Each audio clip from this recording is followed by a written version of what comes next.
নমস্কার ও স্বাগতম জেসাস লাভ বাংলা চ্যানেলে। তুমি আর কতদিন পালাবে ঈশ্বরের ডাক থেকে? তুমি জানো সত্যিটা, তবু নিজের ভেতরের কণ্ঠস্বরকে চেপে রাখো। তুমি জানো যিশুই পথ, কিন্তু তবুও অন্যদিকে তাকাও। তবে আজকের প্রশ্নটা সহজ।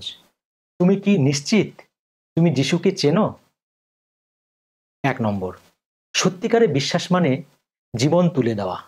প্রথম যোহন 3 অধ্যায় 23 পদ বলে, আর তাহার আজ্ঞা এই, যেন আমরা তাহার পুত্র যীশুখ্রিস্টের নামে বিশ্বাস করি এবং পরস্পর প্রেম করি, যেমন তিনি আমাদিগকে আজ্ঞা দিয়েছেন।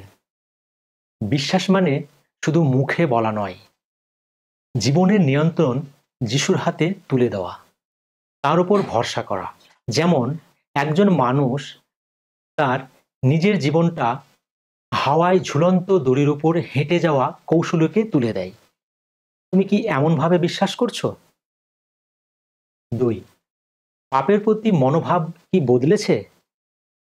প্রথম যোহন 1 অধ্যায় 8 থেকে 9 পদ বলে, আমরা যদি বলি যে আমাদের পাপ নাই, তবে আপনারা আপনাদিগকে ভুলাই এবং সত্য আমাদের অন্তরে নাই।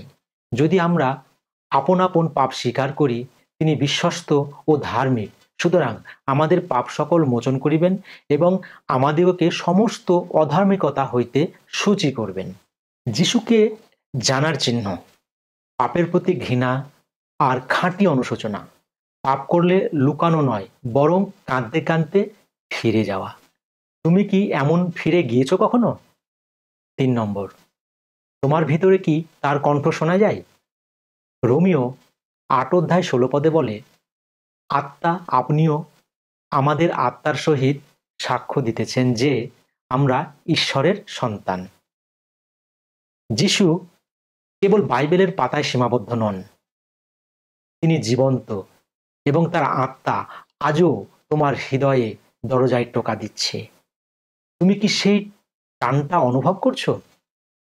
আজকের শেষ প্রশ্ন, তুমি কি আজ বলবে, আমি আর পালাবো না, আমি ফিরে যাচ্ছি যিশুর কাছে? না, এটা ধর্ম নয়, এটা মুক্তি, এটা শান্তি, এটা সেই প্রেম যা তোমাকে আজও ডাকছে।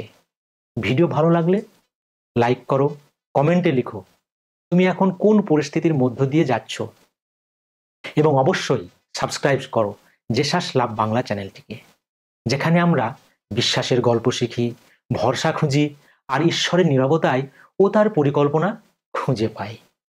ঈশ্বর আপনাকে আশীর্বাদ করুন। আমিন।